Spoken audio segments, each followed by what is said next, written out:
کیا امام بخاری نے 20 رکعت تراویح پڑھی؟ اس کا کوئی حوالہ؟ دیکھو میرے بھائیو، امام بخاری کے بعد تم کہو گے امام ترمذی نے 20 رکعت تراویح کوئی پڑھی، اس کا حوالہ، پھر کہو گے امام ابو داؤد نے پڑھی، پھر کہو امام نسائی نے پڑھی۔ ارے ہم حنفی ہیں، ہمیں اس سے کیا لینا ہے کہ دوسرے ائمہ کا کیا عمل ہے؟ ہم حنفی ہیں، احناف امام ابو حنیفہ اور فقہ حنفی کے بارے میں پوچھو۔ اگر امام بخاری علیہ الرحمہ نے پڑھی ہے یا نہیں پڑھی مجھے نہیں معلوم، اس سے کیا فرق پڑتا ہے؟ ہم کوئی بخاری تھوڑی ہیں، ہمیں کوئی بخار تھوڑے آتا ہے، ہمیں بخار نہیں، ہم تو تندرست ہیں، ہم تو حنفی ہیں۔ ختم ہو گیا لو بھائی، یہ فضول سوال ہے۔ اگر ہم امام بخاری علیہ الرحمہ کے فالوورز ہوتے تو آپ کا یہ سوال صحیح تھا۔ ہم تو امام ابو حنیفہ کے، امام شافعی، امام مالک، ہم 4 ائمہ کے فالوورز ہیں، اور چاروں کے شافعی مالک کے بارے میں مت پوچھو، ہم تو سب حنفی ہیں۔ تو امام ابو حنیفہ یہی حوالہ پوچھنا ہے، اور یہ تو اتفاق ہے کہ چاروں ائمہ متفق ہیں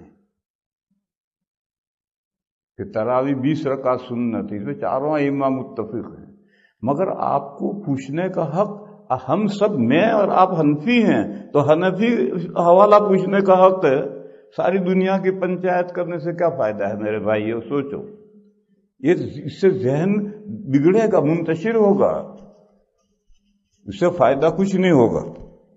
اسی لیے تقلید بھی ایک اسکول آف تھاٹ کی تقلید ضروری ہے، اور تقلید بھی ایک اسکول آف تھاٹ کی ضروری ہے۔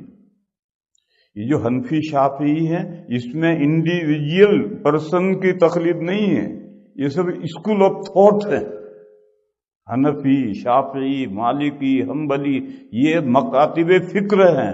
قرآن و حدیث میں سے مسائل نکالنے کے طریقے مختلف ہیں، ان چاروں کے طریقے مختلف ہیں۔ بس ان کی جو تقلید ہے وہ شخصی تقلید کہلاتی ہے، مگر وہ شخص واحد کی نہیں ہے، بلکہ ایک مکتب فکر کی ہے۔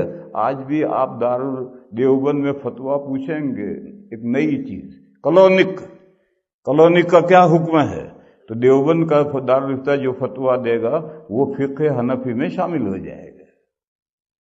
تو یہ تو حنفی، شافعی، مالکی تو اسکول آف تھاٹ ہے۔ قرآن کریم میں سے احکام اور حدیثوں میں سے احکام نکالنے کے میتھڈ الگ الگ ہیں۔ بس تقلید ضروری ہے۔ اگر اتحاد چاہتے ہو تو یہ تقلید ضروری ہے۔